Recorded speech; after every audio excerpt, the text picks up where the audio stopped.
रोजगार हमीचे तत्कालीन मंत्री आणि या शहराचे जिल्ह्याचे पालकमंत्री तसेच आत्ताचे लोकसभेचे खासदार संदीपान भुमरे यांच्या भाऊजाईच्या नावाने जे दारूचे दुकानाचे परवाने होते ते वाऱ्याच्या गतीने ट्रान्सफर झाले आणि यावर आक्षेप घेत बाजीराव सोनवणे यांनी त्यांच्या वकिलामार्फत हायकोर्टामध्ये याचिका दाखल केलेली आहे। नेमकी याचिका काय दाखल केलेली आहे, काय कारणासाठी केली, आपण त्यांच्याशी बोलूया। मला सर सांगा, तुम्ही तुमच्या वकिलामार्फत याचिका दाखल केली आहे, नेमकं काय कारण होते याचिका दाखल करण्यामागे? या संदर्भात मी सर्व कागदपत्राचा पाठपुरावा केला आणि त्या ठिकाणी दारूचं दुकान तत्कालीन पालकमंत्री संदीपान भुमरे यांच्या भाऊजाईच्या नावाने मला दिसून आलं, म्हणून मी ते कागदपत्राचा सहारा घेऊन मी त्याचा पाठपुरावा केला। BDO साहेबांना भेटलो, CO साहेबांना भेटलो, यांच्यापर्यंत कानाविषय टाकला। मग त्या ठिकाणी दिसून आलं का तो ठराव घेतलेलाच नव्हता, फक्त सरपंच आणि ग्रामसेवक यांनी तो ठराव घेतलेला होता।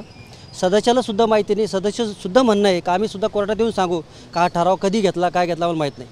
पण ज्या दिवशी ठराव घेतलेलं दाखवलं त्याच दिवशी त्याची विस्तार अधिकाऱ्यांनी पाहणी करणं आवश्यक असताना ते आलेलं नाही आहे। BDOनी जागेवर बसून कार्यालयात बसून तो ठराव पास करून लगेच एक्साईजवाल्यांकडे पाठवला, दारूबंदीवाल्यांकडे पाठवला आणि दारूबंदीवाल्यांनी लगेच कलेक्टर साहेबांना पाठवून ते सगळं जिथलं तिथं करून टाकलं आणि दारू दुकान चालू आहे सध्या। परवाने कुठले आहेत आणि कुठल्या कुठल्या गावचे आहेत?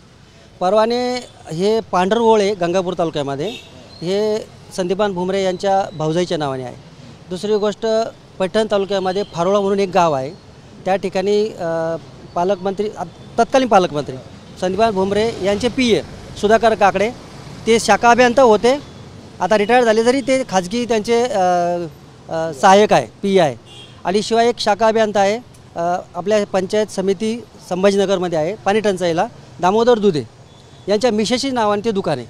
त्यांनी विषय म्हणजे असा झाला का त्यांनी जे काही सेवा पुस्तिक असते त्यामुळे नोंदी केलेली आहे का आमच्या मिसेस बायका ह्या गृहिणी आहे, मग गृहिणींना दारूचं दुकान उभं करण्याची गरज का पडली, पहिला मुद्दा आहे। मग हा पैसा आला कुठून? आणि याच्यात सर्व खासदार साहेबांचं सहकार्याने जे राजकारण वरद असताना हे सगळं झालेलं आहे, त्या ठिकाणी सुद्धा कोणताही ठराव झालेला नाही आहे। आयत्या वेळेत विषय घेऊन तो ठराव पास केलेला आहे।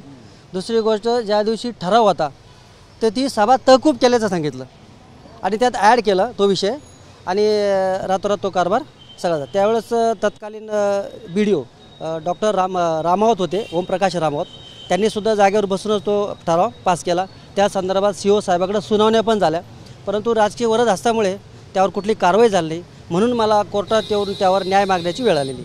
या संदर्भात बाजीराव सोनवणे यांनी जी याचिका दाखल केली आहे ते आणि ज्या वकिलांमार्फत याचिका दाखल केली आहे ते सिद्धेश घोडके साहेब आपल्यासोबत आहे। साहेब, याचिका कोर्टाने दाखल करून घेतली आहे, आता याच्यामध्ये काय कारवाई पुढे सुनावणी कधी आहे, कारवाई कधी, नोटीस दिली आहे का? 19 ऑगस्टला आहे, नोटिसेस सगळ्यांना इश्यू झालेले आहेत कोर्टाकडनं आणि 19 ऑगस्टला सुनावणी आहे। नक्कीच या प्रकरणात आता 19 ऑगस्टला सुनावणी होणार आहे। कॅमेरामॅन अमित आडेसह संजय सरोदे, TV9 मराठी, छत्रपती संभाजीनगर।